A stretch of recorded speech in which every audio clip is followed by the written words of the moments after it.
이 책을 독서 모임에서 다룰 때 사랑이란 단어는 소통하며 서로를 알아가기에 좋은 주제입니다. 사랑에 관계 있는 인물들이 책의 대부분을 채우고 있기에 주제로서 충분하고요. 사랑 자체가 대부분의 사람들이 관심 있는 주제면서 해본 경험이 있기 때문입니다. 물론 한쪽 시점만의 사랑, 즉 짝사랑도 포함합니다.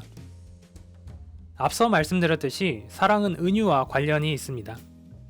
토마시가 테레자와 사랑에 빠지게 된 시작점에 은유가 있었죠. 테레자는 토마시의 테이블 위에 있던 책을 19세기 멋쟁이들이 들고 다녔던 지팡이로 여기며 그 외 여러 요인과 겹쳐 그와 사랑의 관계에 들어섰습니다. 프란츠는 사비나를 위험, 용기, 죽음의 위협 같은 웅장한 규모로 판가름 나는 곳에서 온 사람이라는 이미지로 받아들이며 그녀와 관계를 맺습니다. 책에서는 그가 사비나의 등장을 성모 발현처럼 여겼다고 하죠. 사랑은 각자에게 은유로 시작됩니다. 하지만 그 동기는 각기 다릅니다. 토마시는 동정을, 테레자는 동지애 또는 신분 상승을 그 이면에 품고 있었습니다. 사비나의 출현을 난쟁이 왕국에 들어온 걸리버로 여겼던 프란츠의 속에는 비현실이 자리를 잡고 있었죠. 대장정은 동기가 아니라 비현실이란 동기에 따른 구체적인 형태라고 봅니다. 물론 이면의 이면까지 얘기하자면 너무 복잡하고 끝도 없습니다. 이 책이 존재에 대해 말하는 만큼 분명 깊게 이야기해볼 또는 이야기해야만 하는 것이긴 하지만요. 사랑에 대해서는 이외에도 사랑의 정의, 주요 인물이 사랑을 보는 관점, 테레자와 카레닌이 보이는 인간과 동물의 사랑 등 여러 가지를 다룰 수 있겠는데요. 저는 두 가지만 더 나눠볼까 합니다.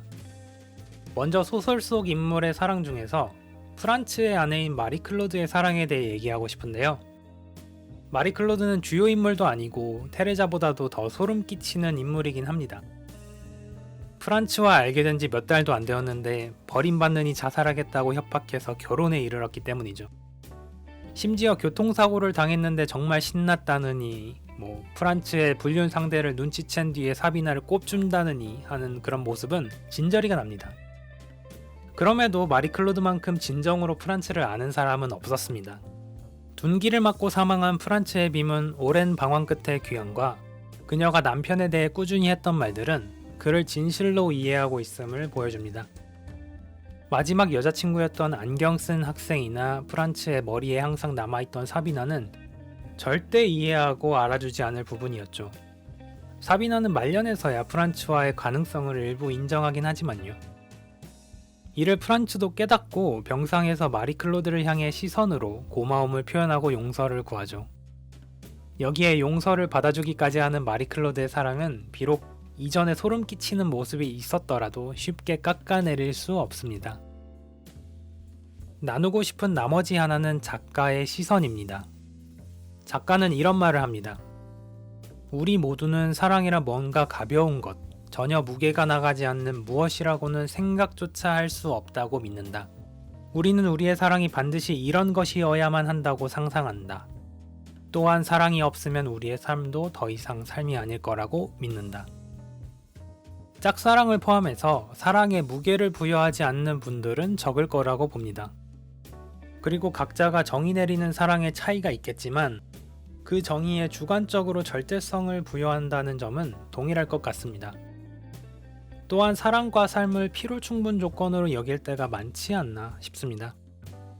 이런 태도나 사고방식을 갖추게 된 계기는 각자 다르겠습니다만 우리가 사랑에 물음표를 던지는 과정을 거치지 않았다면 맹점이 생기고 앞으로 나아가는 과정도 놓칠 수 있습니다. 이 대목이 나오는 배경은 테레자가 토마시에게 당신을 만나지 않았더라면 틀림없이 친구 제트를 사랑했을 거야 라고 얘기한 지점입니다. 토마시는 테레자가 사랑에 빠진 대상이 자신이라는 게 수많은 가능성 중 하나라는 점을 깨닫습니다. 그러면서 중요한 점으로 토마시는 이 만남이 필연이었다는 생각을 떨치고 우연이었음을 수용하게 됩니다. 토마시는 이 과정을 거쳤지만 이후로도 테레자를 끝까지 사랑합니다. 갈등 없이 오래오래 행복하게 살았습니다는 건 당연히 아닙니다.